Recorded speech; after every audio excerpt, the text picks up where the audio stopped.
Holy shit, look at that guy on the wrong side of the highway. He's going to kill somebody. God! Hey! Hey! What's going on? Joker wants to race. Hurry! All right, come on. Let's go. Let's go. Put your window down! He wants something. He's probably drunk. You're going the wrong way! What? You're going the wrong way! We're going. Yeah, how could he know? Thank you.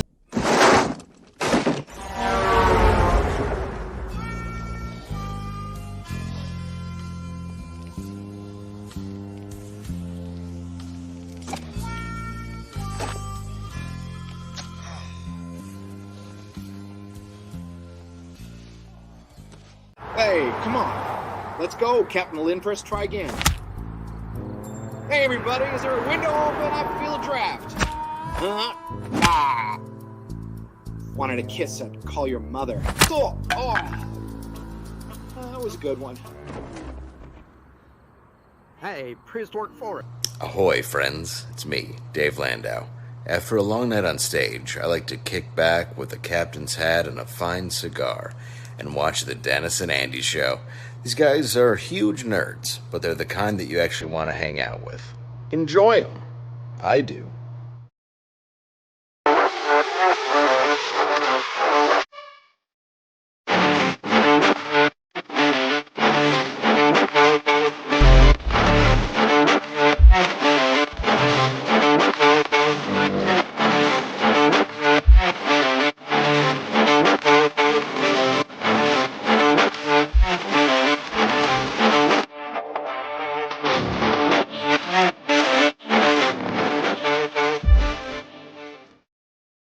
Well, hello, everybody. It is the Dennis and Andy show this fine Wednesday afternoon at 3 p.m. Eastern Time. And look who's back from his 112th vacation of the year. That's right. It's like every other week. Dennis is like, Andy, handle the show by yourself. I'll be out on vacation again. So the nice thing is, I know it was, 51 vacations last week because, people do narc on you when you talk about me like that when I'm gone, Andy. So, hey, apparently I've doubled my vacations in a week, and I'm happy. We got a lot of sun. Myrtle Beach was great. It was great seeing my best bud in the world and his I wasn't family. there. My other best bud in the world. Thank and you. The whole family. And it was a great week. I've never been to Myrtle Beach before. It was the week after the finale, apparently, and I don't want to say it was dead, but it was very nice. There was not completely packed. I've never experienced that at Myrtle Beach like that before, so I was extremely The week happy. after what? The big finale, because everybody gets their last kickoff before they go back to school. I was like, It's like finale the of end what? of summer. Is there a TV show that had a Yeah, finale? And now you're like, now it's time to Yep. go to Myrtle Beach? A lot of people went back to Guys, school. I finished the new season of Karate Kid. I can now go to Myrtle Beach as my reward for binging it over a weekend. Well, that's why I did not have a lot of time to do any TV binging, because Andy and I have been watching. I got him to watch it, and now he's way ahead of me. Oh, I'm For done. All Mankind. No. There's not way ahead. For All Mankind, Apple Plus TV show, Joel Kinnaman. I knew about this show. It came out in 2019, and the basic gist is during the space race in 1969, the Russians get to the moon before we do. And then from there, it's now on its fourth season. Season 5 is next year. And it basically goes decade by decade. And I was like, So they beat us there first. Doesn't sound that interesting. He's like, just watch it. I twisted his arm, like gave him snake bites, because he was like, it doesn't sound cool. I'm a huge fan I'm a history buff, and I also love alternative history. So like even the movie, The Final Countdown, or The Man in the High Castle, where something changes in history and it goes off in an alternate thing. I love that kind of stuff. And this one was so good. I watched the first few episodes, so I convinced him to watch it.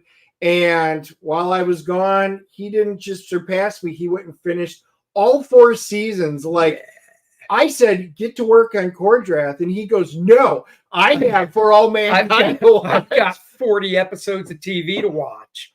And I did over a week and a half watch 40 hours of For All Mankind. Now I can't wait for season 5. Joe Bernardo's in the chat. Marcus Kellegrew, hello. Dan Geneviese's here. Amish Ninja's in the chat. Amish Ninja, by the way, is the gentleman and his family who took Dennis to Myrtle Beach. Amish owes me a refund. I gave you a certain amount of money for this guy to be fish food. Fish food would not be sitting next to me right now. You owe me that $50 back.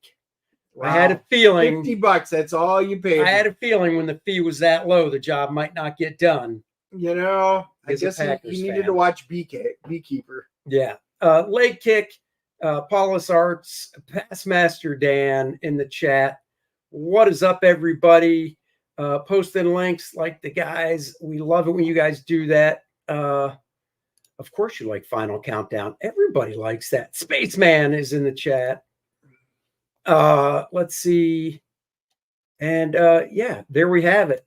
Oh, you know, I was going to tell you real quick, too, before we bring our guest in. So I told you about that podcast I'm listening to with the girl Anna. It's a football podcast. Yes.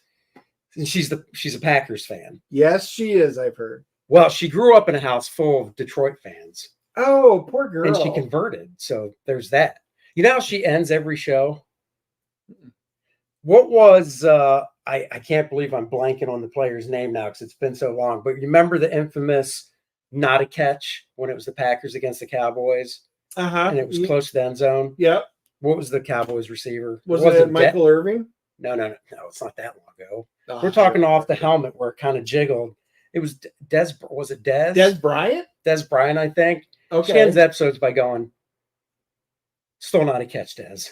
It's something like that. I'm just like, God, I like your show. You talk good football. It's once a week. It's a fun podcast. But, man, yeah, Des Bryant. Yep, she ends it with, still not a catch, Des. And I'm just like, come on. Well, there's been a lot of Rich is in the house. Yeah, but he was late. He did say he was late. What? Rich. He is always late. See? Rich says I'm late. So. You are late. That's why we never allow you on the show anymore, Rich. All right. What? Not if Andy was talking. Oh, shush. Whatever. All right. We're going to bring our guest on, Mr. Sean Chen. I met Sean back at Valiant during the, was it Rebirth? I think it was called. Hello. Welcome. Hey. Was it Rebirth? Was that their branding? What was it called? Earthquake or something like that? Earthquake. Okay. Earthquake. Yeah, that was like, 30 years ago or more? I don't know. Oh, God. It was, I think it was 30. I think it was 94. Yeah. Wow. Stippling Bud already says, Sean Chen in the house? Hell yeah, giving this show some class. Look at that. You've already elevated us, and you've been on for less than a minute. Well, I haven't said anything I yet. can up the class by dumping this guy. Just push him out of frame. Go ahead, push. Go back to vacation. So. Lake Kick says he met you in Seattle around 2000. So, okay. There you go. Well, you know, you go to a con, you meet lots of people and stuff. So yeah, I probably recognize his face. I don't know his screen name, but it was all quarter century ago. So. Dude, just the fact that, oh my God, isn't it weird to think about that the year 2000 and now is basically a quarter century? Yeah. But in my mind, 1975 to 2000 seems longer because of the numbers themselves. 1975 but 2000 and now, it just doesn't feel the same, but it basically is, I can remember the lead up to 2000 because it was Y2K. Planes were going to fall from the sky. Clocks weren't going to work. Buildings were going to topple. And we were all worried when those little digits clicked over that nothing would work. And what happened? Nothing. It was 2000. Well, we got a question right out of the gate for you. Comic Journey. Is Sean doing New York Comic Con this year? Yeah, I will be there. I will probably spend most of my time wandering around Artist Alley. So you know what I look like, you can find me. Then I'll so be you don't set up. I don't, but I will be at the Hot Flips booth, and I'll be set up there at the Hot Flips. Yeah. Yeah. Oh, cool. That's good. Have you always been setting up with those guys, or is this something new? Or This is new. I mean, they invited me, so usually I just bum around and just find an open table in Artist Alley. 'Cause it's a local show for me, so I can just pretty much show up and just go there. I never really advertise it, but this time I'll be at Hot Flips, or you can find me in Artist Alley, and we can talk about whatever you want. So looking forward to it. Cool. Nice. Well, Dennis, kick us off. New guest to the show. We have our routine. We do. And look at you guys already churning in and viewing in. Numbers keep going up. So, guys, and for those of you that will watch this later, you'll have to go back and watch this beginning. So, Sean, first thing we like to find out is, if you're in the industry, that means you've got a love for comic books. When did you get your first comic book? Did you buy it? Did somebody give it to you? Do you remember what you got? Was it as a kid? Maybe you guys can tell me which comic this was, but I didn't really grow up reading Marvel and DC comics. They weren't really allowed in my house. So my first exposure to comics was much later, like in high school when I was into heavy metal magazines. So there was more European stuff and there's more anime. Oh, wow. But then the very first comic that I got, we were on this road trip to Florida and the car broke down. So we ended up in this kind of truck stop. And, these people at the truck stop really took good care of us. This is my mom and dad and the rest of our family and my grandparents. Sure. And so my mom wanted to show her appreciation by, like buying some stuff and giving them some money. So when I saw a spinner rack and I was just kind of like, what is this? This is the greatest thing ever. And I was kind of thumbing through all the comics and my mom was embarrassed. So she says, like, those are for sale. We can't be messing with those. And then finally she said, well, pick out 2. And then those will be yours. And then just don't touch the rest. So I remember I got one DC comic that had Superman in it. But the one that really blew me away was a Marvel comic that had Man-Thing fighting in a swamp. And I think Captain America was there. I don't know which issue it was or who drew it.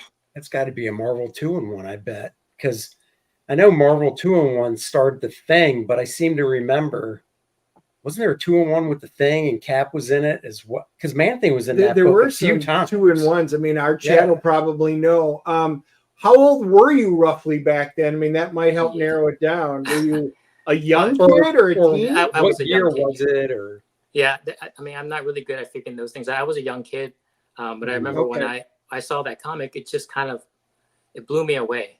And and there wasn't much exposure to comics after that because I kind of had just that one, and I can't even remember. I don't think I even read it. I was looking at all the art. Sure. No. I mean, that's. I can usually remember like what if it was a 25 or a 30-cent cover back when comic books were really affordable. All right, so we've got Chris Thacker saying that's around the 54 to 55 issue range, so 78 or 79. Wow. See, our guys get on it. Marcus is asking if it's a burn cover. I don't know. I can vaguely remember an image of something like that, but it also just could be because the Man-Thing, was in Marvel 2-in-1 a number of times. I don't remember Cat being in a Man-Thing book by himself. There was probably another hero there with him. Yeah. I remember one scene where he was kicking upward, kind of like out of the swamp at Man-Thing. So it's like kicking. It's really weird, like using both feet to kick upward because the guy was, the monster was so big. Yeah. And I was like, wow, this is like not like any other fights I've ever seen. Like they really put, the artwork just captures all that energy and just does these things that are way larger than life. And that was the first exposure to the idea of comics being larger than life. So were you able to keep picking? Well, actually, you said after that you didn't pick them up anymore, or we just how'd you get back into it? We were never in a place where they were around. But you can. I got my Spider-Man fix from the newspapers. So the daily strips and the Sunday strips, there was like John Romita or Ron Friend would draw that strip, and that kind of fed me for a while, and until I can actually go out on my own to a store. And comic book stores weren't everywhere back then, but what was there was the mall, and the mall had like a Borders, and the Borders had a magazine rack, and the comic stuff there was more like heavy metal. I think that was pretty much the only one, and that stuff blew me away too, because it was those comics are all painted with watercolor, and they're very naturalistic. Oh yeah, yeah. So I was really into Mobius and into like all these like European names, like Belgian artists, and you can kind of still see a lot of that in my work. So after that, when I first got picked up at Valiant, I showed a portfolio of Barry Windsor Smith, and his stuff looked a lot like that stuff in heavy metal. So I was really into his work as well. So were you always at that period of time? Were you, I would assume you were always into drawing and art and stuff as a kid, and it wasn't like, I'm 19. I think I'll pick up a pencil and start trying to draw. I assume like I was drawing ever since I can remember and just kept at it because it's something inside of you, where like I always tell the story of my daughter, and you have kids, so they probably went through this. They're 2 or 3, they, color with a crayon, draw, but then as soon as they can do other things, that's kind of like the test. And if they just move on and totally forget about the drawing part, then it's not in them like it is us. Does that make sense? Oh yeah, absolutely. Like every kid loves to draw, but then it's normal for it to kind of fall by the wayside. And it did for me a little bit, but I think I got, because I didn't do well in school, I kind of focused on fine arts. So I was on a fine arts track, and I went to, so, like the landscapes and figure drawings and painting, oil painting and stuff like that. I really wasn't into it because I did love the superhero stuff, but to me, like that wasn't really a job that you could do.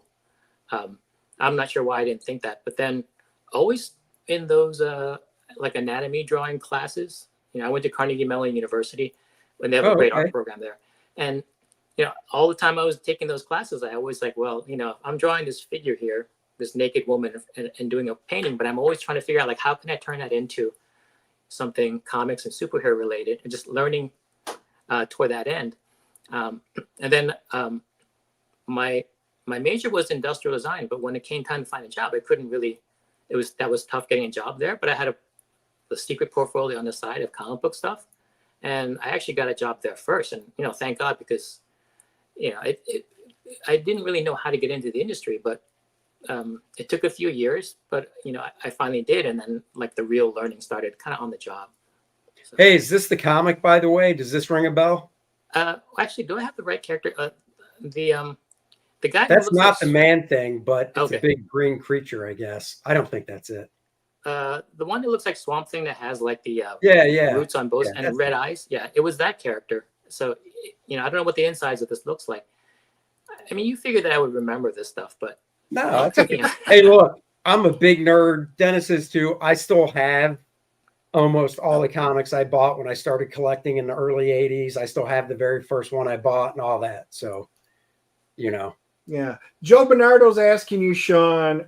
Sean, who is your comic artist heroes that influenced you? Your style really doesn't really have any other artist nuances.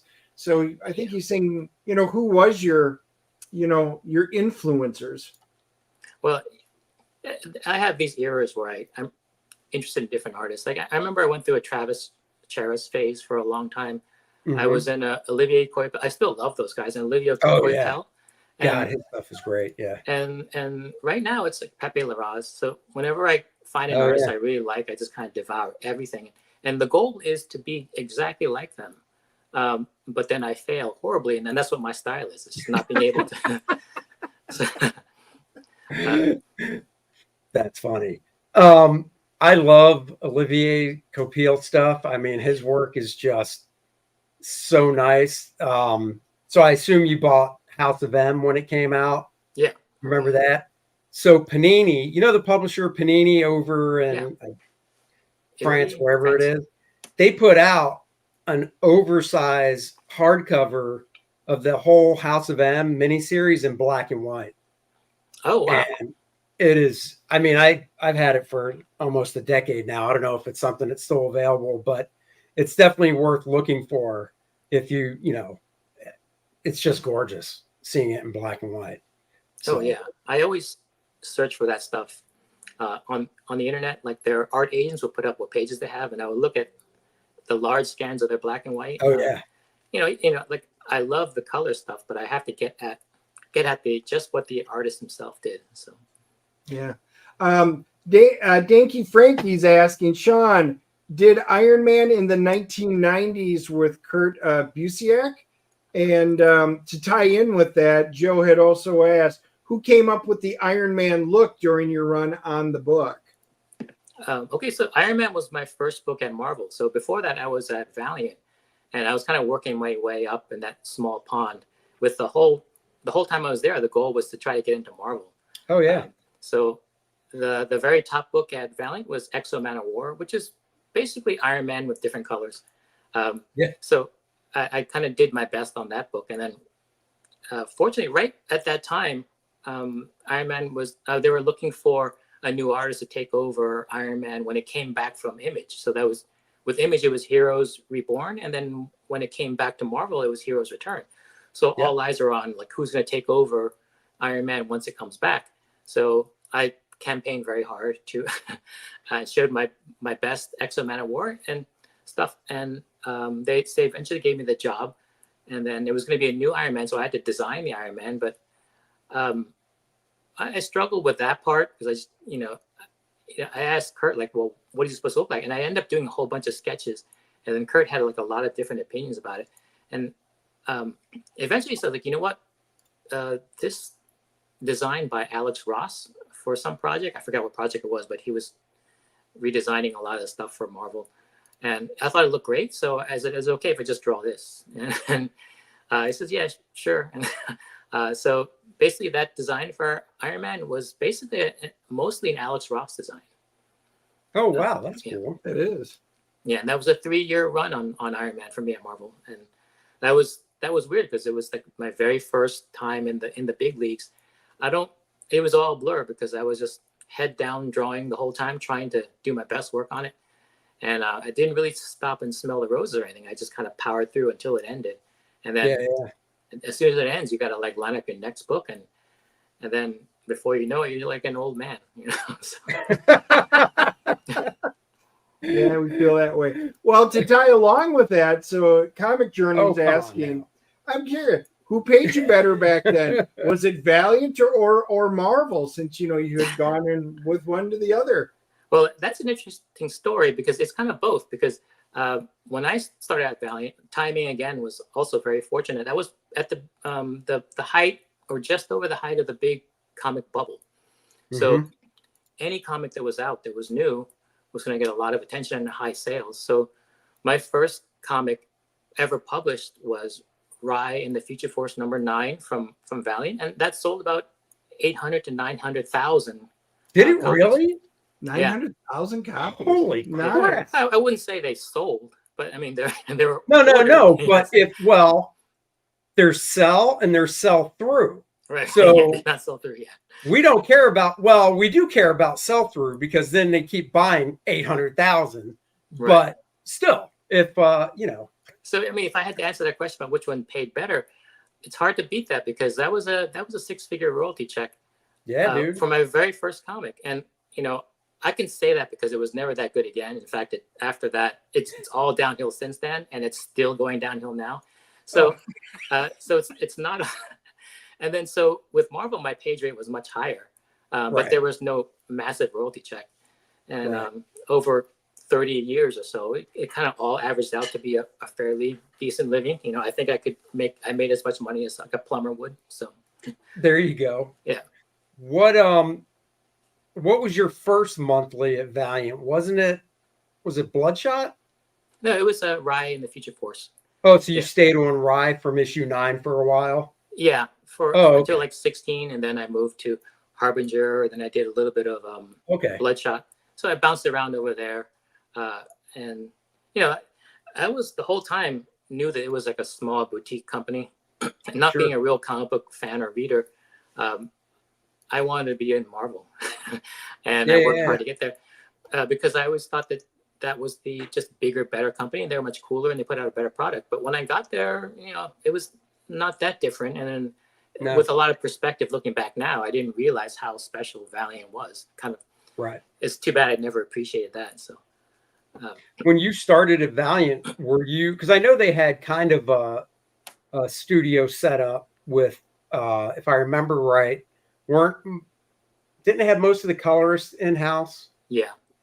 But they didn't have like you and other pencilers and stuff in house, or did they? They did actually. Since I was very new, I was kind of discovered at New York Comic Con, so I showed my portfolio to Barry Windsor Smith, and Barry said like this stuff has a lot of potential, but you really need to be coached along.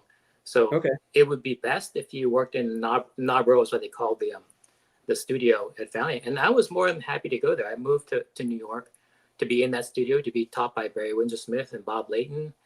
And a lot of people will complain about having to go to an office or go to a place to work. But for me, I was isolated kind of in the suburbs of Maryland. And, I just really wanted to be in the middle of it all, where things were being made. So I eagerly went to New York to work at Valiant. And then I would try to go every single day, whereas a lot of artists that I knew were trying to go as little as possible, just because of the commute and you can work at home and everything. I was like, I want to be, where it's all happening. And, if you really love the art form, you just kind of want to live it. And then just working in your studio in your underwear is not really, I wanted to be in where the Romita Raiders are, and just, maybe seeing Stan Lee or the editors walk by. So yeah, it was a big help. And Barry was there for a short amount of time. Like maybe he was kind of mentoring and coaching me for a very short amount of time, because he left soon after that. And I never saw Jim Shooter had already left Valiant by that time. So did he really? Oh, yeah. Wow. So I came in right after Jim Shooter left. So there was like, when I went into the office for the first time, there was like a weird energy. Like something just happened. I don't know what happened, but we didn't have like Bleeding Cool back then or anything. So I didn't know what happened, but Jim Shooter had just been gone. And then there was like all sorts of like some friction, like undertones of it while I was working there. But, I made the best of my time with Barry Windsor Smith. Just like he may have taught me only for like a couple of hours altogether, if you add it all up. But you don't really need that much time.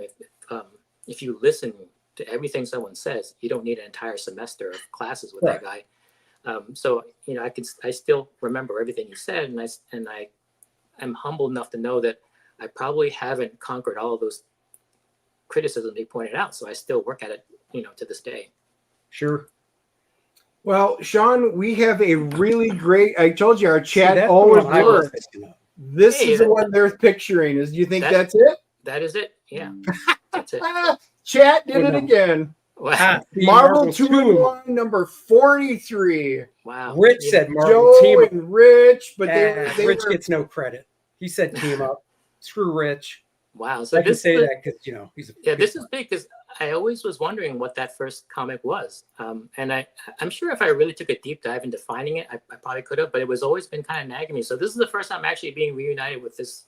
And this here's comic. the nice thing about this particular issue. I'm going to go out on a limb and say, when you're at New York, if you find a dollar box, you could probably find it in the dollar box. Holy cow. If you want to go dollar diving. Yeah, that is not as far as I know, that's not a high-end sought-after issue of Marvel 2-in-1. I got to do that. Yeah, I 1978. Yeah, it's probably in the $1 to $5 boxes. But that would be really cool if you would there. Now you got something to go find. Yeah. Wow, that was amazing. Thanks a lot. I mean, that's been on my mind for a long time. So mystery solved. Now here's a question. And I don't know if we ever talked about this. Did you grow up in Maryland? I did, yes. Yeah. I grew up in Maryland. Where'd you grow up? Yeah, I think we spoke about this a long, long time ago, just barely. I was in the Washington, D.C., Bethesda, Potomac area. That's right. So what high school did you go to? Walt Whitman High School. Okay. Yeah. Yeah, and I was in Beltsville, right by College Park, Maryland, where the university is. Yeah. Went to High Point. My mom worked at the Department of Justice in D.C., so she traveled into D.C. every day. Cool. So, yeah. What's interesting? Like, I went to Walt Whitman High School, and I was still starving for comic-related stuff. So, in the library at Walt Whitman High School, there was a book on how to draw comics, and I was flipping through it and kind of like eating the stuff up. But there's something in there that really blew my mind, and I think about a lot. There was I guess, rough drawings or pre-drawings done by Gil Kane. I know you're a Gil Kane Oh fan. yeah. So if you ever see his under drawings, like the rough sketches, Oh yeah. the way he just kind of quickly draws anatomical masses and just like simple perspectives for rooms. Mm-hmm. That, I always struggled drawing comics and I never could make it work because it's so hard to do. When I saw that, I was like, oh wow, you use stepwise refinement. You draw it very simply first. You just capture it. The way you can capture an amazing, powerful pose with just like anatomical mass, like bubbles, like in the head would just be like that egg shape with a crosshair in it. I was like, wow, you can draw a face that's just like an egg shape with a crosshair, and you can work up the details later, and that allows you to cross the finish line because I never knew how it was done. So that thing had a profound influence. So I took that book and I said, like, this book is way more important to me than it is for the school, and I just stole it. Do you still have it though? Is the question? Yeah, I still have it. Yeah, and it was a Gil Kane black mark underdrawings that are in that book, and I've since sought out and bought the black mark comic, and after it's inked and colored, it's not as impressive to me. Like I would like to see the whole comic done in that kind of rough sketch stage. Oh, I don't have the black mark. So I've got a reprint of black mark, but it's in the little novelization size that they did back then. So it's like a couple panels, per page, but it's all black and white. I have. Oh, that's funny, Rich. You're old too, Rich. I have. So Gil Kane stuff is very. Those rough sketches and stuff are very like George Bridgman looking. Yeah. To me, because I've got photocopies of a whole issue of Green Lantern from the late '60s of his breakdowns that look just like you're describing. Yeah. And I mean, they're just gorgeous because it's all just the basics. And then I was able to get my hands on 30 or 40 photocopies of, I guess, just like his warm-ups and sketches where it's just anatomical stuff.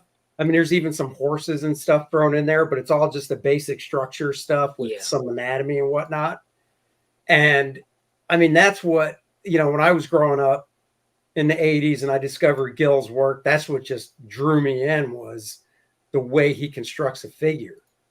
Now, I thought you were going to say it was a copy of How to Draw Comics the Marvel Way, because that's the one we all saw. Right. I assume you saw that too as a kid. Yeah. Oh, yeah. Yeah, that was my Bible for a good 10 years. Yeah. It's a great book. Surprisingly, for like a Marvel kind of thing that just kind of put out kind of very quickly, there's a lot of great lessons in there, and it still holds up to this day. It's kind of like a must read. It is, if somebody asks me for a book to look at after I pitch mine, of course, because I've got to do that, I always pitch, seriously, How to Draw Comics the Marvel Way. I mean, they do a lot of pull art from printed comics, but the original stuff that John Buscema does, I mean, it's gorgeous, know, and it really is a great book for just the fundamentals. I think, that book is still in print. It's over 40 printings now. Wow. And 40. Yeah. And that's the thing.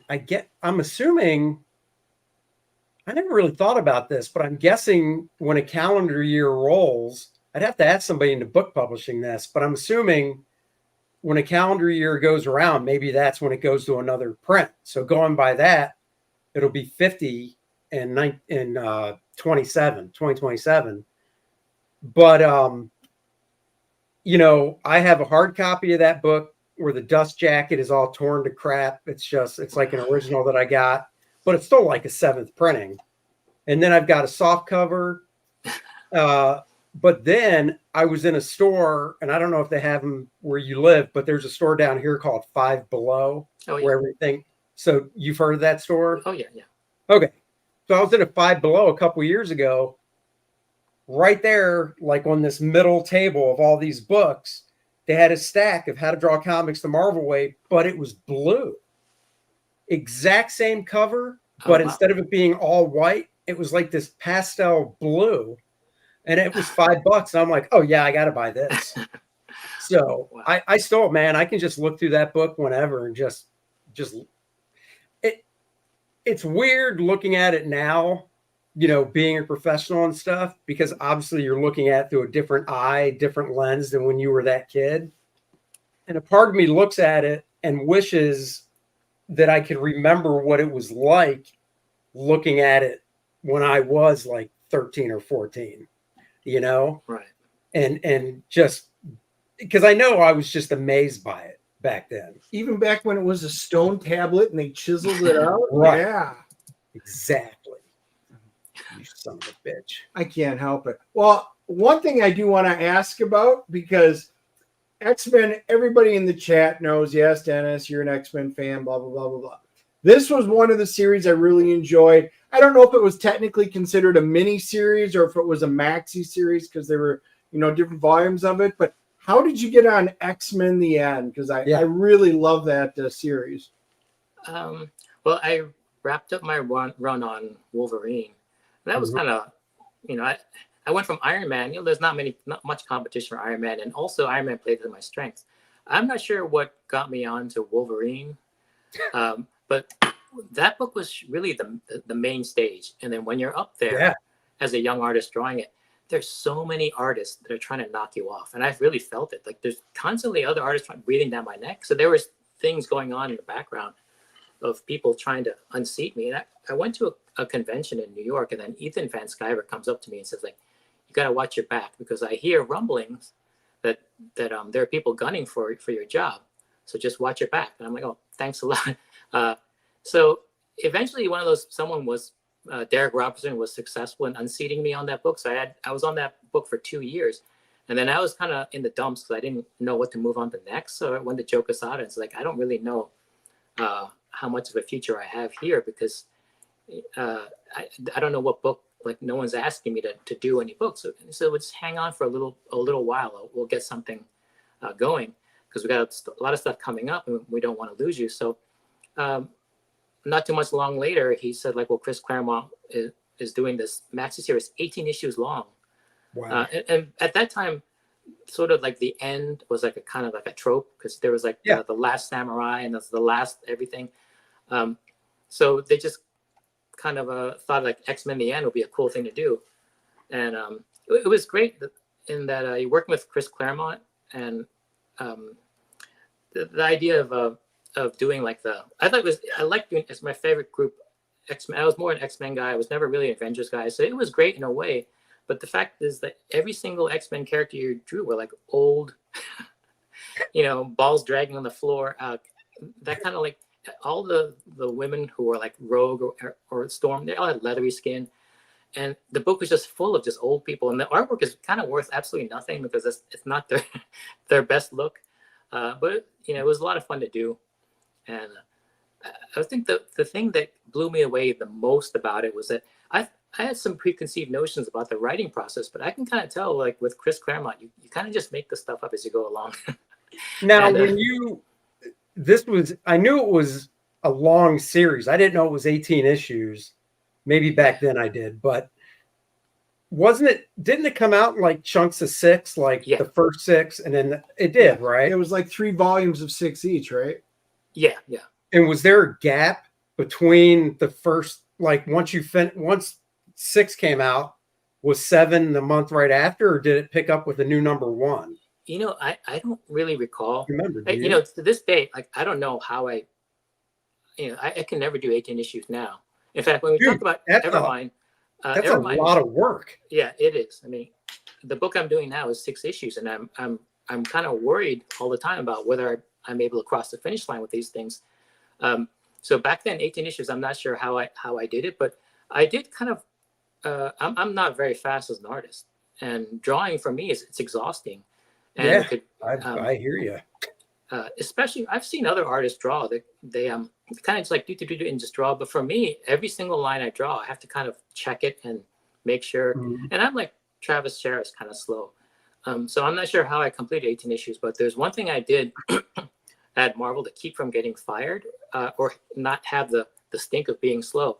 I did this scam where Dave Bogart would have this whiteboard and track your progress. So that the way he tracks your progress on a book, just to see how fast you are, is like when you turn in the first page, he puts a mark there on the calendar when you turn it in, and then when you turn in every other page. They put an X there until you get to the very, very end, and then you can kind of see how long it took you to do a book. So I just basically would not turn in the first page until I did about 12 or 15 pages. But then you wouldn't turn in all 12 or 15. You would just turn in like 5 or 6. Yeah. And then, so, there was always problem with me trying to maintain the schedule. But when they looked at the whiteboard and said like, well, should we put Sean on a contract, or should we give him a big series or something? They'll look at the board and says, well, he's fast because it only takes him a month to do a book. I recall them taking like 2 months to draw a book, but just because of the way they do their spreadsheets, I had this reputation of being an on-time, fast artist. Oh, wow. Well, they must have had a lot of, I assume with X-Men then there was some good lead time because. Yeah, I think that's what did it. Because by the end, I was rushing to get it done. So. Well, yeah. Go ahead. Does Chris Claremont, when he sends you the script, is he full script? Does he send you full script, or what do you get from him when you start drawing? It was typical Marvel style. It's just basically a paragraph to describe a page. Yeah. And then he'll just run with whatever you have. And I think like there are books like Watchmen where you need to just kind of spell out everything to the point where Alan Moore was actually drawing the pages and what he wants on each one. But I think with Chris, he has a very, like, they call it a pantser. You kind of just go by the seat of your pants and just kind of make things up. He'll take whatever I get and make something out of it. And I can tell the stuff is going on because he would set things up early on, and they just never paid off. And I would ask him, that thing you brought up in the previous series, you never really closed it. And he's like, whoops, that kind of. So, well, so before, because I do want to bring up Evermind, but I was going to ask that too, and I had a feeling it was plot style. So one, I'm assuming that was the first time you ever worked Marvel plot style was on that book, or did you work that way at Marvel before with someone? Oh, it was before that. I mean, I think X-Men The End was sort of in the middle of my term at Marvel. So I went from Iron Man to Wolverine to Elektra and some Avengers and right. But were those other ones full script, panel by panel breakdowns? That we're still in that phase where it was just like the like a paragraph, like the plot style. Oh, okay. And then that whole thing about dictating every single thing from the writer, that came a little later after X-Men The End, and I don't think we're in a better place because of that. Because I mean, oh no, yeah, I asked because I did 2 issues of X-Men Forever with Chris, and when I got the job, and this is 2010 or 11, somewhere around there. So at this time I've been in the business for 20 years. And the editor, I never worked with the editor before. And he's like, now Chris writes plot style. Are you comfortable with that? And I go, yeah, my first job at Marvel in 92 was with Mark Grunwald, and he wrote that way. So I said, yeah, it's fine. And I preferred it. I mean, when I got those plots for X-Men Forever, it's like you said, it was like, 5 pages of comic book stuff on one 8.5 by 11 page, because it was just like these little paragraphs describing each page of what he wanted. You just basically was like, oh, okay, I can break this up however I want, and then he just wrote around it and stuff. It was a fun way to work. Now, like you said, everything, some plots before I left DC or scripts, you're just like, oh my God. I don't need one. I'm not going to draw everything you're spelling out because you're not thinking visually. So, and that's the problem. A lot of these guys don't think visually. So some of the stuff they write, you're just like, what are you doing?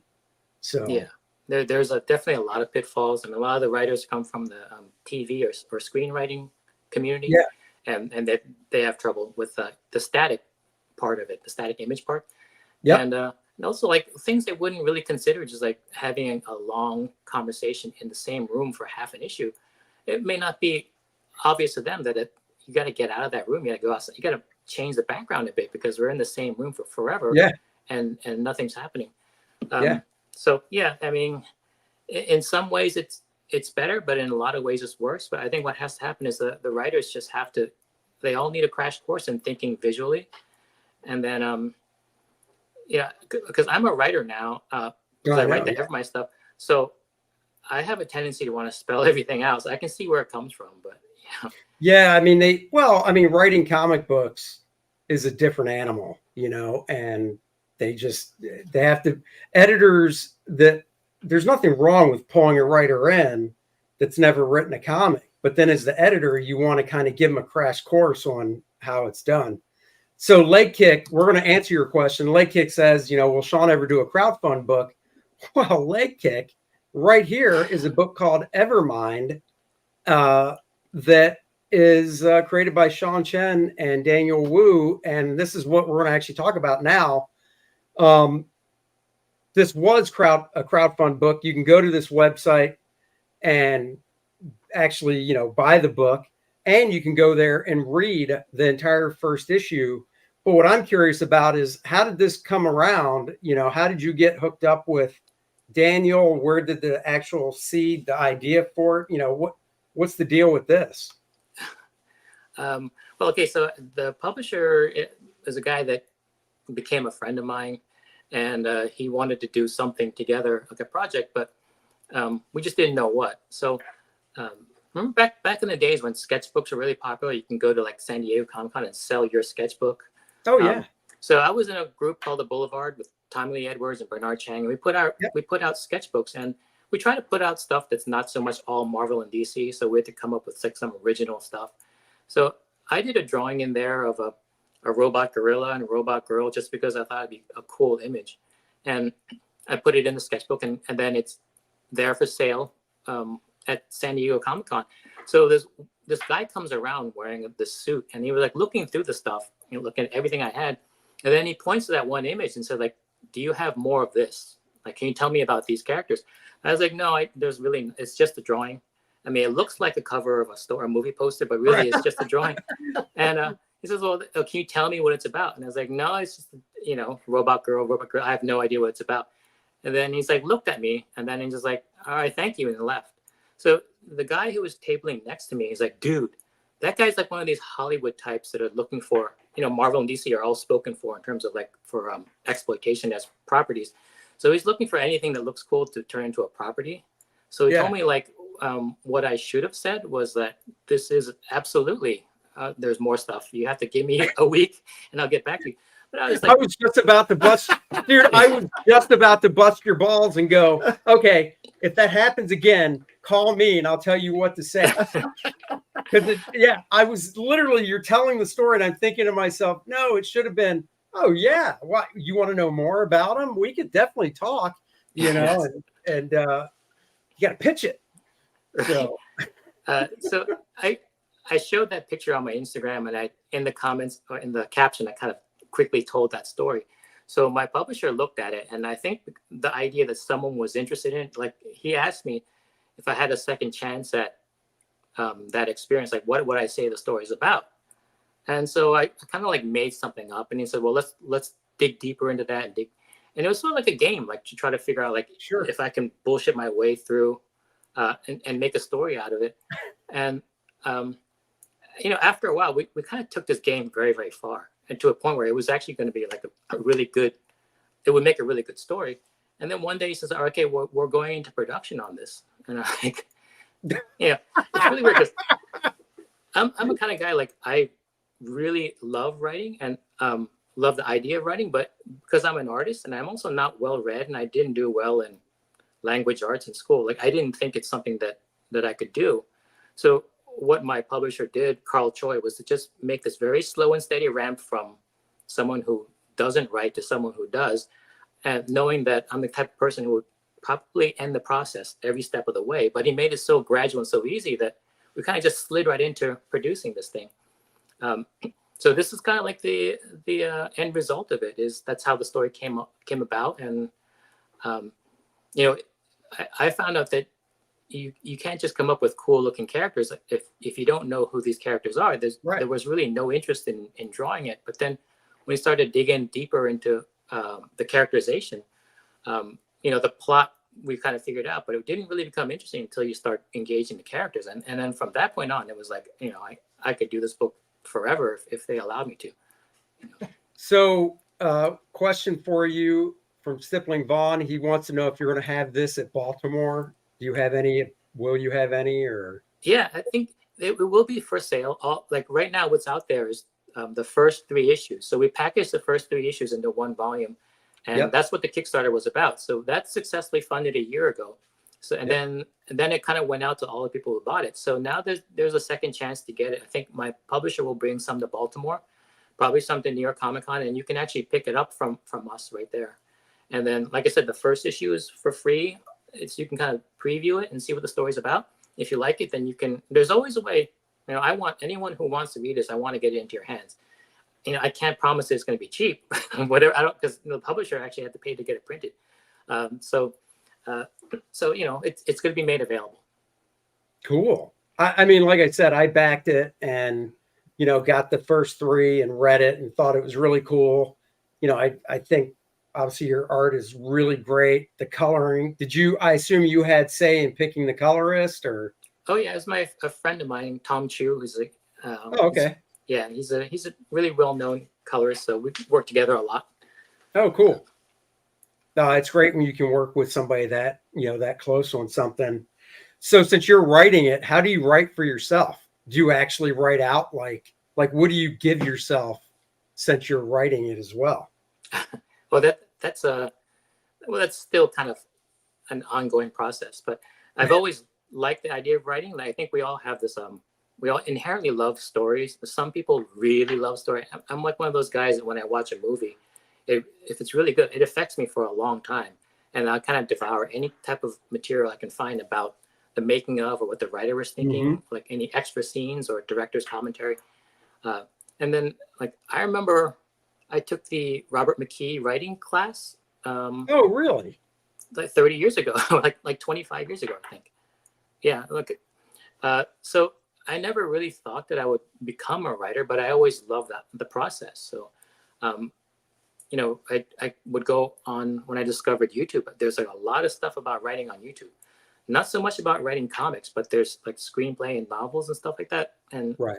I watched thousands of hours of that, and the process to me is like it's like creating magic. So I kind of applied that all to the story, and it's kind of there's these two things on writing, like this, the two qualities you can have. One is called DNF, which is the worst thing in the world, and one is called unputdownable, which is the opposite. So DNF means you did not finish. Like if you were reading Evermind and then you noped out after 5 pages and said like, well, I'm sorry, Sean, I love your art, but this is just not it's boring. Right. Then you did not finish it. And that's the worst thing that can happen to you. The other thing is the other side of it is unputdownable. That means when you read it, it starts to build momentum and you can't wait to get to the next part. And then like maybe you have to go to work the next day and it's 3 a.m, but you got to finish it all. That's like unputdownable. And what I discovered is there's a science to getting to the unputdownable. No matter where you are on the process, you can actually learn. There's a science to it, and you can actually make a good story. So that's been kind of like a real an obsession of mine, is to try to get to that level. And I would look for any type of material, any type of writer who talks on that to try to learn that. And I don't think it's something you're born with. That you can actually kind of learn it. I mean, it's in the books. It's in, Save the Cat. It's in story structure. It's in, all that stuff. You can kind of get all that stuff out of it.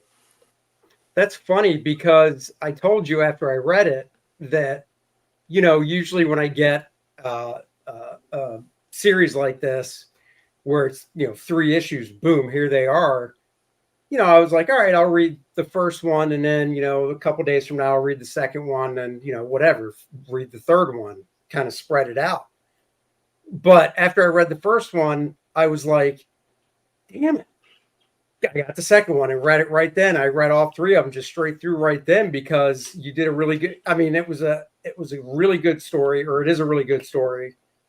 And, you ended everything with a good cliffhanger, where it's like, I don't have to wait a month. It's literally right there. Give it to me. I want to keep reading it. Compared to, and it was a few years ago. I don't mind throwing this book under the bus. Marvel, because we were talking about it too. Marvel relaunched, or maybe it was a mini series of the Eternals, probably right around when the movie came out. And I like the Eternals. I always have. I love Jack Kirby. So I'm like, all right, I'll give this first one a shot. I like the dude who's drawing it, and that was it was twofold. I like the Eternals. I like the art. I'll buy it and give it a read. Just like you said, man, I got 5 or 6 pages into it. I was bored. I was like, I can finish this later. I don't ever do that. Like, I can't even probably count on one hand how many books I've done that with in my entire life. But seriously, I was reading. I'm like, this is just so boring. And it just,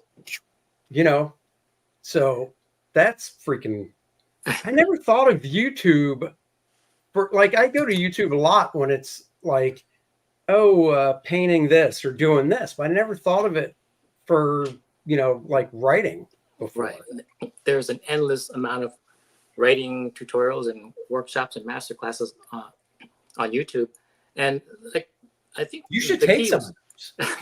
Well, I mean, it's I've been waiting for that. It's all free, but it's mostly for screenwriting and a lot of it for book writing. Yeah. And I think what really messed me up there is that, like, with those two things, the stakes are very high because you have one chance of getting it perfect. And then for a screenplay, most screenplays, almost all screenplays don't get made. So in order to break through, it has to be perfect. And that means sometimes like 15 or 20 rewrites. And then it has to be really bulletproof or and pressure tested to the max. Comics are not like that. But the thing is, if all of your learning from writing is from screenplay stuff, you take this very seriously, and like as if the stakes are very high. So you kind of have to remind yourself that you're doing a comic because that level of perfection isn't even possible. And so that's the bar for me is to work towards that, and to the point where it's paralyzing. And then you can go on like this process started like a couple years ago, and it's only 3 issues out. So it's kind of like refining. And then if it's not at its perfect state, you feel like you just can't do it. And I think that's very damaging because it's probably better you put something out. But it does make the level of your writing go up higher because you really care about it. But then again, you won't be able to get the money out of it for all that time because it's not a movie. It's a comic. Right. You're barely able to cover printing. But if you want to do good writing, it's long, it's hard work, and there's a lot of boring rewriting and stuff. And I was willing to do it because it's my first time out, and the decks are kind of stacked against you as an artist. Like, people are just immediately saying, like, what do you have to bring to the table as a writer, because you're an artist? So in order to fight all that, I think the process is fascinating. It's a lot of fun. It's a lot of heartbreak too. But creatively, I never thought I'd find something as interesting as drawing. But the process of writing, I found to be equally fascinating. So, it's very cool, especially with you doing all of it. I love hearing that. Stippling Vaughn says, good, I'll have a long talk with you about the benefits of funding on multiple platforms. So I know you're going to be having a visitor for that. Very cool. Henry wants to know, who are some of your favorite artists, even if they didn't influence your start? Who do you love as an artist? Well, like I said, there was like different eras. So I was mentored by 2 big name artists, and I was very fortunate to know them. David Mazzucchelli was the one that kind of plucked me out of the crowd. And then Barry Windsor Smith was one that actually mentored and tutored me for a while. And then Bob Layton at Valiant, between like the 3 of them, I'm very fortunate to have learned from the best. And so in terms of the artists I really love right at this moment, like I said, was Travis Charest, was more like maybe 10 years ago, and then Olivier Coipel. And then right now, I just can't get enough of it. Like, what's his name? That he did X-Men. Jeez, I forgot his name. Oh, Pepe? Pepe Larraz, yeah. Pepe Larraz, so I buy everything he does and look at it, and I think he just kind of it's kind of amazing. Like, from an artist standpoint, looking at what he does shouldn't be possible, but he does it on a practically monthly basis, it seems. Well, I think he does a lot of stuff digitally, doesn't he? Yeah, for sure, yeah. Because you look at the effects that he does, and he's a guy, I like his work a lot too. I sometimes, depending on who colors it. Sometimes I think it's a little over colored, Yeah. I'd like to see I'd love it if they put something of his out in black and white so you could really, kind of dissect it and see what he's doing and stuff. Yeah. But yeah, the first stuff of his I saw was in it was an Avengers graphic novel. I've got it back there. I think it was Rage of Ultron. But he was helping out because Jerome Opina, I think that's how you say his name, was He's amazing. Yeah, he's fantastic. Yeah. He was the main artist on it, and I think Pepe helped out. And that's when I first saw both of their works. And yeah, I mean, those guys are just fantastic. So yeah, one of the guys asked earlier, since you worked with Bob Layton, when you got the Iron Man gig and you started working, did you get a chance to talk to Bob or anything before you started working on it, or that never happened? Things kind of got strange, like toward the end of my time at Valiant. I think they were sold to Acclaim, so we had a new umbrella company, and Bob and Steve Masarski. There's like 3 or 4 people that really got the big payout, and then they kind of checked out, like emotionally. I'm not sure what their responsibility was, but they weren't really in the office every day, head down working and actually trying to make something special. At that time, they were in a weird spot, so they were kind of in some kind of like floating zone. And then that's when I left. Fabian Nicieza took over the company, as publisher or editor-in-chief maybe, and then I went on to Marvel. So my connection to Bob wasn't really as much as it was. And yeah, I guess for some reason it didn't really dawn on me that Bob Layton was, really made Iron Man, for that certain era.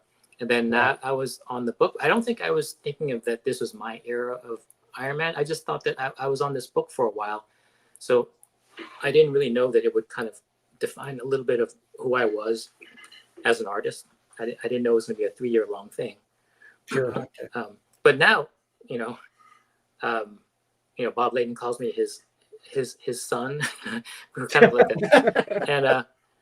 And it's just an honor to be on that same book. Like we kind of share that character, and it's very different from me, but I think he really made a mark on that character. And I was the artist on that book for a few years. So that's the most I can say. That's cool. What okay, so before we go, obviously you ink your own stuff now, but who was your favorite inker that you worked with? That's tough because, I think when you're an artist, I'm very meticulous and very much a perfectionist. And then someone will come over and then go over it. All I can see immediately is how everything fell apart. So I never really liked being inked by anyone, but I would say of all of them, the best, I think Sandu Floria, who was yeah, I think he did all of X-Men the End. I think I really liked working with him. And then looking back at it now with perspective, like those inkers that they put on me were all great. Like they were doing great stuff, like Rob Hunter on Iron Man. Rob, yeah. So and I can really appreciate them now. It's just that back then I had these blinders on and was kind of like chasing after the wrong things in terms of like the finished quality. And sometimes it's just good to have an editor step in and say, like, look, this is not your area. You don't know what's good for you. And I do. So you need this guy. And then, I would kind of do it kicking and screaming. But when I look back now, I was like, oh, yeah, that was the right call. Like there's problems with my artwork. And then these guys came in and they made it better, although I couldn't see it at the time. Sure. But inking is kind of a weird thing. I do my own inking now, but I don't use professional tools. It's just like pens and brush pens. Yes, you do. Dude, everybody uses what you're using to ink with that is a traditional artist, I should say, and not digital. Everybody's using microns and stuff like that these days. So it's a little weird. Totally professional. Now, if you're like, I got my Pilot Fine Point like Gil Kane used to use that turned purple, then I'd say it's 2024. Let's step the game up some. But you're using professional tools. It does feel strange though when you're drawing like the fat outline on a character to use that micron pen and go over it 5 times to get to the right thickness. It's like that's that's not the right tool for this, but that's the tool that I'm familiar with.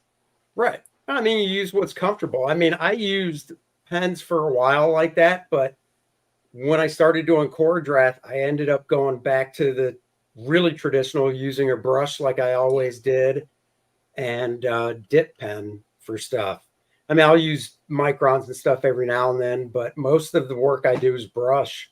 So, well, that's cool, man. So what's the status of Evermind? I guess the second volume, that Volume would be 2, 4, 5, and 6. It's being worked on now, so I'm wrapping up. I'm starting issue 5 soon. So the story is like all planned out, but the subject matter is tough to draw because of I know, robot battles and the high tech stuff. Yeah, you start to draw stuff and you realize, well, I don't actually know what this looks like yet because it's in the future. It has to be designed first. right? So, that takes a lot of time. But yeah, I'm very excited about that. The first 3 issues are very fast paced, and so the second half you can kind of delve a little bit into like why everyone's acting the way they are, and then that stuff I think is really interesting.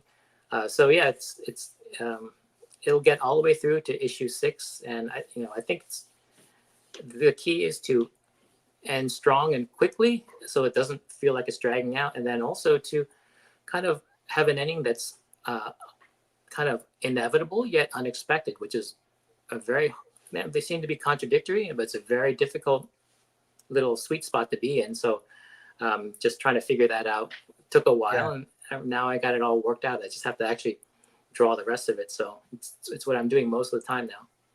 Well, hopefully once it's all done too, 6 months, year later, whatever it is, you could always, do a collection with some sketches and stuff in the back, nice, soft cover, maybe hardcover, whatever. That'd be kind of cool. So This is hilarious. Agent Cub says, "Why does this place look so clean and organized?" It's a green screen, Agent Cub. No, well, there's parts that are out of camera. I took everything that's in camera and just pushed into out of camera. Right. And you then, yeah. When it's done, the kids will come and bring all the toys out, and this place will be a mess again. So this is my basement. So that's what I thought. Yeah. Do you have any windows down there or no? Oh, one of those half windows and a window that's really disgusting outside. Yeah. Yeah. I have that. It's really disgusting. Well, it's got weeds and spiders in it, and that's. I got it. Barely no sunlight comes through. So. Oh yeah. Yeah. You guys were asking, and Andy had typed in, where we stream. We stream on YouTube and X. We pretty much stopped doing Facebook now. Like this one, we got 75, 80 of you on X streaming right now. Wow.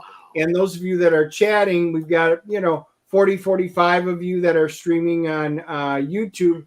And that's why asking questions. So, those are the 2 platforms that we are typically doing on the DNA show. And you guys did just ask, what does DNA actually stand for? This is at the beginning. I will say it's really? Dennis, Nerds, and Andy. That's actually what it stood for. We were trying to come up with something fun when we started it, but that's actually what it means. Yep. Is it true Quentin Tarantino is going to be writing and directing a Sergeant Rock movie? I have no idea. I have heard the rumor. I do not know if it is true or not, but that I could see it actually. Wow. Huh. That's great. He has a kid, so I think that eventually he's going to do projects that his kid will be into. So, we'll get more of the. He's a real big fan of Toy Story. Also, it's really weird. Oh, that's cool. I saw the rumor, the casting of Josh Brolin as Green Lantern. Yeah, I did too. I got to be honest, not a fan. He's 57, and I'm like, okay, what if this thing's a hit? It's not going, and it's a TV show. It's not it's not a movie as far as I understand. It's supposed to be a episodic show.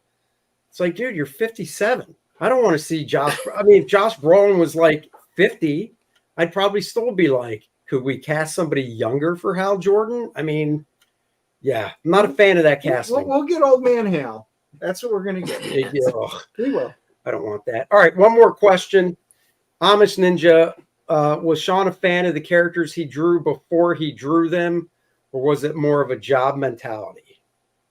Well, I didn't read Marvel comics growing up, but you can kind of tell when there's a character that's really popular. It's popular for a reason, so I take a deep dive into it and read all the stuff that came before then, and then just ask the people at Marvel and other fans like about what they liked about the character.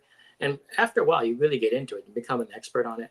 I think that's the only way to do it, because you don't really want to be like a carpetbagger in this business. I mean, it's so fan based, and if you don't serve the fans like they deserve to be served, you don't really deserve to be here. I think there's a lot of problems with comics now of people who weren't necessarily. I hate to be a gatekeeper, but I'm just talking about the quality of books. Like, you really have to, if you're not familiar with it, you got to really do your homework and you can become a fan of it. And if you don't, then maybe you should be doing something else. So I don't know. No, I totally agree. I mean, the state of some of the stuff that's coming out, it's sad, you know? Yeah. Well, I would read anything. Like, if they do a self-insert, if it make it all, whatever political leanings they want, if the story is still good, I'll be there. Sure. I think the hardest thing is like I know what a good story, or what makes a good story. I don't know how to do it, but I know how to recognize it, and that's the hardest thing. Is that you set a very high bar for yourself that you can never really achieve. But it's certainly not being achieved with what I see out there. Like, I think we kind of have to go back to school and learn about what makes a great story. Yeah. So I mean, that's just my opinion. No, I agree. I do mainly all independent comics now. I ditched Marvel and DC about 2 years ago now, including my X-Men after all these decades. And I've just decided, with the indie books, they're hit or miss, but, at least they try. And I love reading them and stuff like that. But Marvel and DC lost me a while back with all of their crap that they put out. And I was the guy who, hey, X-Men's coming out and they got 13 covers on #1. Yeah, I was that sucker who had to buy all 13 covers if I could, because, they got all my favorite characters on them. So that was a lot for me to walk away from. There you go. You crazy. But I tell you what, you don't walk away from: Kor-Drath, The Awakening. Sean, this is the end of the show where we pitch our product now. Oh, very cool.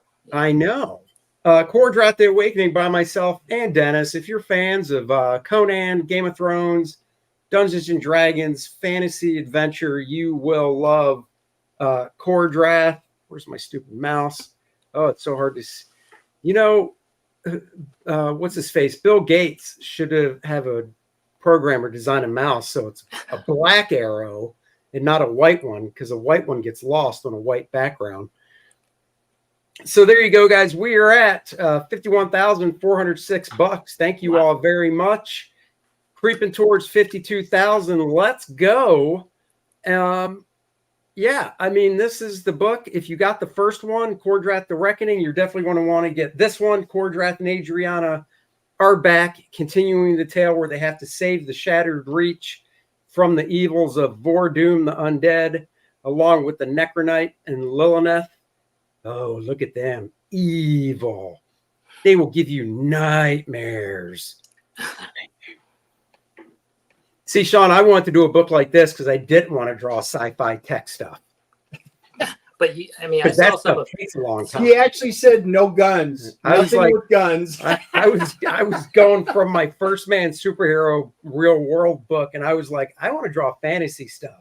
There's no buildings and guns and cars. And but you do have that giant melee in the woods. I forget which issue that was, but and then yeah, that didn't look like it was easy to draw at all. It wasn't, but it was just a bunch of people. Now, if it was a bunch of people with buildings and cars in the background, I would have been like, oh no. But a bunch of people, no, that's fine. So, that's what I threaten him with, Sean, all the time. Whenever he gives me grief, I'm like, hey, I can do another 2-page giant spread with lots of army people in it. And he's like, no, that's fine. No, I'm good. So guys, go check this out. The link is in the description below. There's 5 different covers to choose from. We're also doing a black and white edition of the book. The whole book printed in black and white. You'll be able to read it. It'll have all the word balloons and stuff. Just nice black and white to look at the line work and stuff. That that I'm slaving over for you guys. We've got Bart Sears doing a cover for the game module Dennis wrote, and Dan Lawless doing the covers. So there's that. And that guy is also going to be a print that everybody will get once we hit $60,000. So if you've already backed it, get it again. Get it for a friend. Share it out on all the social media. Sharing is caring, and it helps spreading the word. We've got the signed and graded version of the book you can get as well. Lots of great stuff. The first stretch goal, the Voradoom playable character card. I drew the front. Dan Lawless colored it. And Dennis wrote some great stats on the back. So if you're into the role-playing, gaming and stuff, you can easily convert his stats and play him in a different game. But of course, what you should do is play him in our game, the second game in the series, Kor-Drath. What's the name of this story? The Demise again? of Dracomort. That's right. The Demise of Dracomort. A whole new storyline, still set in Kor-Drath's world. It's just a little farther up the woods, but there's a dragon that was around a few centuries ago, a couple of generations ago, and the village wound up having to take him out, brought in an army, but one of his spawns survived and has come back to take revenge on the new village of Dracomort. And so you've got to help stop the new dragon from taking control and revenge. So yes, guys, it will tie in very nicely with the first module, the Mayhem in the Myrmidor Mountains. So there you go. Also offering the Kor-Drath, the Awakening, the layouts, same size as the graphic novel. It's just all my pencil layouts. So you can see what the work looks like before I start inking it. And of course, Chris, a figurine. Chris Thacker, who painted the Kor-Drath 5-inch figure for us, did a fantastic job. If you're into role playing, get yourself either a 2-inch, 3-inch, or 5-inch version of the Kor-Drath figure. It was designed right off of the drawing I did. So it's like holding my art in your hands. So definitely check that out. And we have the collector box. If you get the Awakening tier of the campaign, which I will get to, all the books for the Awakening tier will come. Oops, got to click that off. There we go. In this nice collector box that you can get or will come with it. I'm getting all tongue-tied here because you can actually get the collector box as an add-on. That's where I was going with that. So guys, go check that out. The link is in the description below. And last but not least, going to the printer this week is Kor-Drath, The Christmas Miracle. That's right. It's a children's book. It's a little campaign for a little book, 8.5 by 8.5 inches, 28 pages, made for kids learning to read. It's a nice Christmas tale. Kor-Drath has to go get a Christmas present for the love of his life, Adriana. Can he do it before Christmas Day? We'll find out. Get this book. Great to read to your kid or for your kid that's learning to read. We've got the coloring activity book as well. It's the whole story in black and white, along with connect the dots, word search, crossword puzzles, and more. That's 38 pages, but have no fear for the guys that love Kor-Drath, the Reckoning and Awakening. You ask for the adult version, you'll get it. That's right. That is where we swap some pages out from the kids version, and where he's feeding the bear in the kids version. In the adult version, he's killing the bear. So get all 3 books as the featured tier and save some money. The link for that is in the description below as well. So there you go. Check that stuff out. Kor-Drath Christmas. There it is. Thank you, Past Master Dan. Sean, where can people find you on the interwebs? Where can they go follow you at and stuff? Online, I'm really only at Instagram. So it's Instagram at Sean Chen Art. You can DM me and ask me any question about where to get stuff or get commission stuff. I'll always respond there. And then the 2 comics I have out, 24/7 Comics. That's 247comics.com. They have a campaign going now of another book.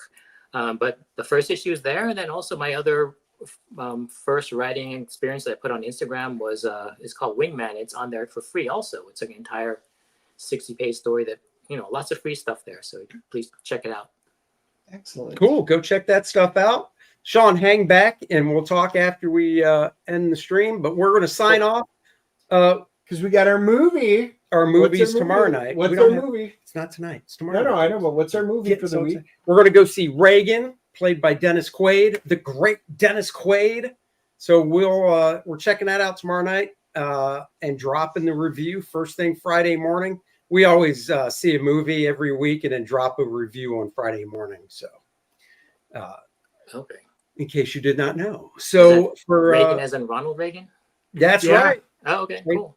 Played by Dennis Quaid. It's got amazing reviews. I stay away from all spoilers, but the Rotten Tomatoes is through the roof on it. Spoiler alert. He gets shot. Oh, but he lives. Spoiler alert. Oh my God, I don't need to see it now. Hey, Dennis, the Titanic sinks.